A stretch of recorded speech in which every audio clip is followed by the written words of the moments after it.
गले में एक आवाज आती है, घर घर की आवाज। ये बहुत घातक भी हो सकता है। स्वस्थ बच्चे का जो भविष्य होता है वो उनके माँ बाप के हाथ में होता है। बाल रोग विशेषज्ञ डॉक्टर विकास गिल्डियाल जी, कोरोना का जो दूसरा वेरिएंट है उसने नवजात शिशु जिनके अभी नवजात शिशु हैं और मिलने का सिलसिला जारी रहता है। कोरोना का नया वेरिएंट आया है, बच के चलो आप। 28 दिन से कम का बच्चा कोई जो है माँ के अलावा कोई दूसरा ना छुए तो अच्छा है। बच्चे को खांसी जुकाम हो जाए, जो लोग घर पे ही ट्रीटमेंट शुरू कर देते हैं, प्राण घातक बोल सकते हैं। घातक, हाँ। नमस्कार, आप देख रहे हैं नवक्रांति न्यूज और मैं हूं नवीन नौटियाल। इस वक्त मैं ऋषिकेश अस्पताल में हूं और मेरे साथ आज बाल रोग विशेषज्ञ डॉक्टर विकास गिल्डियाल जी हैं, जो आज बताएंगे कि सर्दी के मौसम में कैसे अपने बच्चों को सुरक्षित रखें और स्वस्थ रखें। सर्दी जैसे अब धीरे धीरे बढ़ रही है और अब जो बच्चों में जो आम जो बीमारी देखी जा रही है, सर्दी जुकाम इस तरीके की, तो इससे बचाव के लिए माँ बाप क्या करें? सबसे पहले कि बच्चों को एक तो गर्म रखें, क्योंकि गर्म अगर बच्चे को ठंड लगती है तो इम्यूनिटी गिरती है और वो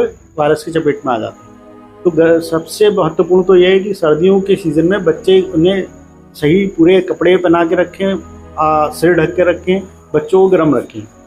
खाने पीने की चीज़ें जो हैं वो ठंडी नहीं होनी चाहिए। जैसे सर्दियों गर्मियों में हम लोग आइसक्रीम वगैरह खा लेते हैं, लेकिन अब हमें जो तरल रसदार गर्म जो होते हैं, सूप वगैरह जो होते हैं, उनका सेवन करना चाहिए। और जिस तरह से कोविड में था कि बार बार बच्चों के हाथ धोने चाहिए। घर से बाहर जाते हैं, घर से जब आते हैं तो उनके हाथ धोएं, खाने पीने से पहले हाथ धोएं, क्योंकि वायरस जो होते हैं वो जैसे कोविड का है उसी प्रकार से इसमें भी संक्रमण का खतरा रहता है और बचाव भी उसी प्रकार से। नई माताएं हैं जो अभी नवजात जिनके शिशु हैं, वो कैसे अपने बच्चे को सुरक्षित रखें, क्योंकि वो पहली बार माँ बनी है। देखिए, बच्चे को माँ और बच्चे एक ही यूनिट होते हैं। 6 माह तक बच्चा पूरी तरह से जो पोषण है अपनी माँ से ही प्राप्त करता है। तो माँ को खुद भी वही सारे प्रिकॉशंस, वही सारी सावधानियां बरतनी होंगी जो कि हम वायरल फीवर से बचने के लिए करते हैं। हैंड हाइजीन हो गया, बार बार हाथ धोना है। उन्हें कोशिश ये करनी चाहिए कि अगर कोई संक्रमित व्यक्ति है तो उससे सोशल डिस्टेंस खुद का बना के रखें। और दूसरा ये है कि अगर उनको हो जाता है इस तरह का वायरल वगैरह हो जाता है तो अपने मुँह पे मास्क लगा के रखें, तभी बच्चे को जो है वो स्तनपान वगैरह कराएं। और क्या कहते हैं, अगर हो जाता है तो सबसे अच्छा तरीका वही है कि खुद को भी गर्म रखें, बच्चे को भी गर्म रखें, गर्म कपड़े पहने।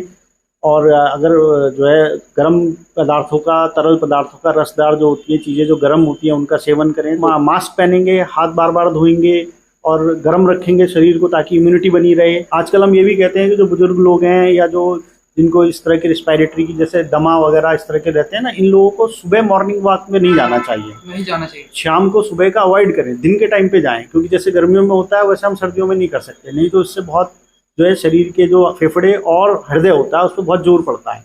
मतलब स्वस्थ रहने की बजाय ऐसा ना हो कि कहीं बीमार पड़ जाए। घूमने अगर जाना है तो दिन के टाइम पे जब धूप रहती है तब जाएं, क्योंकि अक्सर बुजुर्ग लोगों में देखा जाता है वो सुबह घूमने जाते हैं तो इस टाइम पे उनके उस पर जो है फेफड़े पे और दिल पे जो है ज़्यादा जोर पड़ता है, क्योंकि उस टाइम पे बहुत टेम्परेचर का बड़ा तापमान बहुत काफ़ी नीचे रहता है सुबह शाम, तो ये फेफड़े पे और हृदय पे जो है जोर डालते हैं। अच्छा, आपने वायरल की बात करी। अब जैसे कि कोरोना का जो दूसरा वेरिएंट है उसके भी कुछ केसेस भारत में देखे गए हैं। नवजात शिशु जिनके अभी नवजात शिशु हैं और मिलने का सिलसिला जारी रहता है। इस बीच कोई मिलने आ जाए, अब उसको डायरेक्ट तो नहीं कह सकते कि भैया कोरोना का नया वेरिएंट आया है, बच के चलो, आप यहाँ मत आओ। तो ऐसे में माताएं या वो परिवार अपने शिशु को कैसे बचाए? देखो, इसमें बात कोरोना और कोविड की नहीं है। हम सभी जो न्यूनेट्स होते हैं, यानी 1 दिन से 28 दिन का बच्चा, नवजात जो होता है, चाहे कोविड हो चाहे ना हो, चाहे गर्मियाँ हो चाहे सर्दियाँ हो चाहे वायरल हो, कुछ भी हो, उसमें एक नियम हमारा ये रहता है। हम गर्भवती माताओं को जो नवजात की माँ हैं, उनको हम हमेशा इस बात को बताते हैं कि भाई इसमें कोई प्यार और कोई वो नहीं है, कोई शर्माने वाली बात नहीं है। आप सुस्पष्ट कह दीजिए कि 28 दिन से कम का बच्चा कोई जो है माँ के अलावा कोई दूसरा ना छुए तो अच्छा है। जो छुए वो पहले अपने हाथ धोए साबुन से अच्छी तरह 40 सेकंड कम से कम, मुंह पे मास्क लगाए तो और अच्छा। पहला तो नियम यह है कि कोई छुए ना। हम सीधी सी बात करते हैं, हम कहते हैं बच्चा कोई बार बार नहीं छुएगा। उनसे आप साफ कह दीजिए भाई अभी जो है मनाही है। वैसे भी हमारे अगर आप देखें पुराने ट्रेडिशंस में, परंपराओं में, तो ये होता था कि भाई 15 दिन 20 दिन तक या 1 महीने तक जो है माँ और बच्चे को कोई नहीं छुएगा। वो कारण ही ये था और वो हम आज अब भी बोलते हैं। हम अभी भी छोटे बच्चों को ये बोलते हैं कि नवजात को जो है कोई ना छुए। ज़्यादा लोग प्यार मोहब्बत ये सब जो है कोई जरूरी नहीं है। आप सुस्पष्ट उनसे बात कीजिए, भाई डॉक्टर ने मना किया। बच्चे को खांसी जुकाम हो जाए, जो नवजात है या 4-6 महीने के भी हैं, कुछ लोग घर पे ही ट्रीटमेंट शुरू कर देते हैं कुछ गर्म चीजें उसको तलों में लगाना, या ये कितना सही है?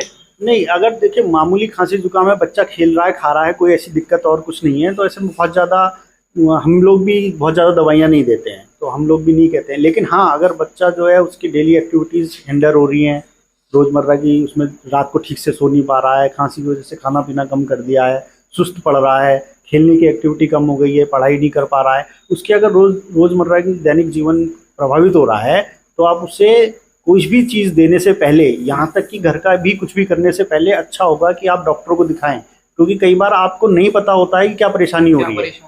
तो इसलिए अगर बच्चा खेल रहा खा रहा है तो कोई बात नहीं है, लेकिन अगर उसे कोई भी दिक्कत हो रही है, जो उसके दैनिक जो रोज़मर्रा का काम है उसको ठीक से नहीं कर पा रहा है, नींद खराब हो रही है, या वो खेल नहीं पा रहा, सुस्त हो रहा है, खाना पीना ठीक से नहीं खा पा, कुछ भी इस तरह की समस्याएं हो रही हैं, तो आप घर का कुछ भी नहीं करें, घर का बाहर का कुछ नहीं, क्योंकि उसमें आप खुद नहीं समझ पाओगे कि बच्चे को हो क्या रहा है। इसलिए अच्छा होगा कि चिकित्सक को दिखाए बिना कुछ भी मरीज का, किसी भी मरीज का, बच्चा ही का किसी भी मरीज का इलाज करना वो हितकारी नहीं होता।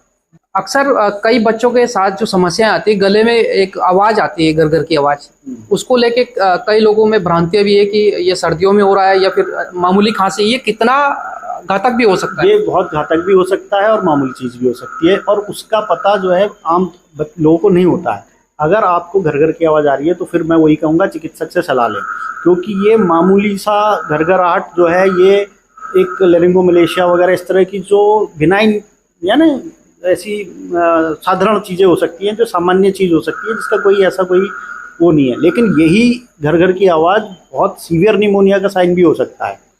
बहुत सीवियर निमोनिया यानी बहुत तेज तीव्र इंटेंसिटी वाला निमोनिया, प्राण घातक बोल सकते हैं। प्राण घातक, हाँ, निमोनिया का भी साइन हो सकता है। इसलिए इस चीज़ को, क्योंकि साइन है, इसको आप सिम्टम भी कह लें, हम लोग साइन कह सकते हैं, लेकिन इसको आप जो है अच्छा होगा कि जो है चिकित्सक को परामर्श जरूर लें इस विषय में, अवॉइड ना करें इन चीजों। हाँ, इन चीज़ों को अवॉइड ना करें। ये थे हमारे साथ डॉक्टर साहब, जिन्होंने साफ तौर पे कहा है कि जो छोटे बच्चे हैं उनकी जो स्वास्थ्य संबंधी बीमारियां हैं, तकलीफें हैं, उनके साथ घर पर ही उपचार ना करने बैठ जाएं। कम से कम एक बार पहले डॉक्टर की सलाह ले लें, डॉक्टर को दिखा लें, उसके बाद ही, क्योंकि स्वस्थ बच्चे का जो भविष्य होता है वो उनके माँ बाप के हाथ में होता है। इसी तरीके के और वीडियो देखने के लिए बने रहे हमारे साथ।